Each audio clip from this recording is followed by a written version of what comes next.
Hello, my name is Patrice Morgan, and this is my story about Waves of Struggle, which is part of the Island of Women exhibition at the National Gallery of the Cayman Islands.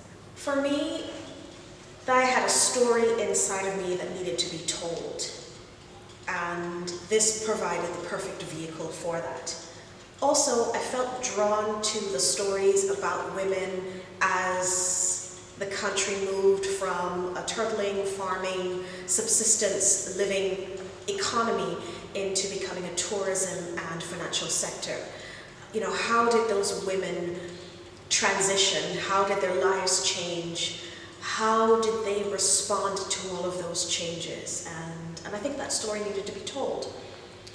Particularly after I'd seen the Ella Latter exhibit here at the National Gallery, and those pictures were so stark for me. I wanted to know more of the story behind some of those very posed, very composed smiles and people. It was a fascinating exhibit.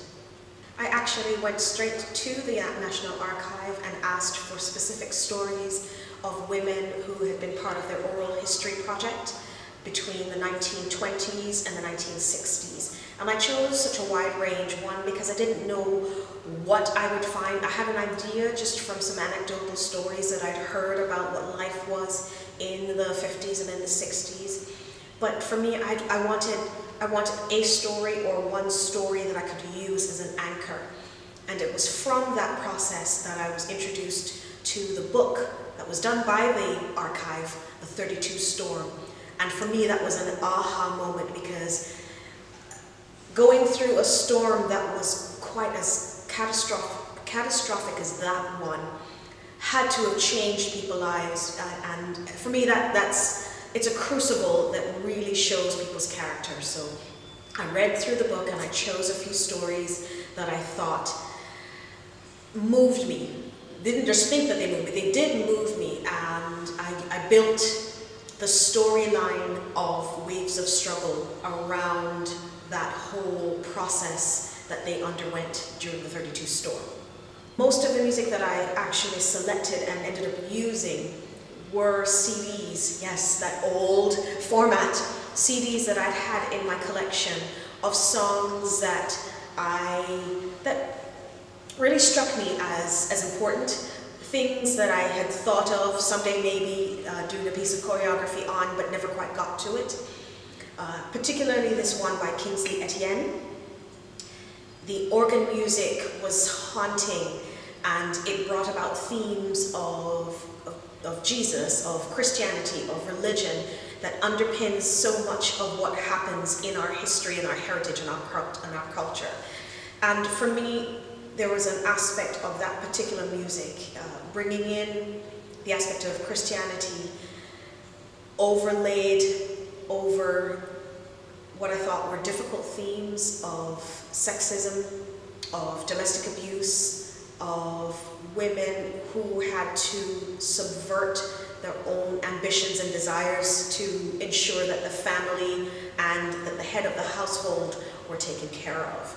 So it's a bit of a paradox in between love, which Christianity teaches, and sometimes the harsh realities of life, of men who were away all the time, the women who were the head of those households, and how those two personalities clashed when they were together. For me, I have been building, I think, what are different phrases around the themes for this dance before I realized that I was doing it for this dance. And so I started with one key phrase, and I reached out to certain dancers that I thought would be able to carry this performance off. And thankfully, they all agreed to it.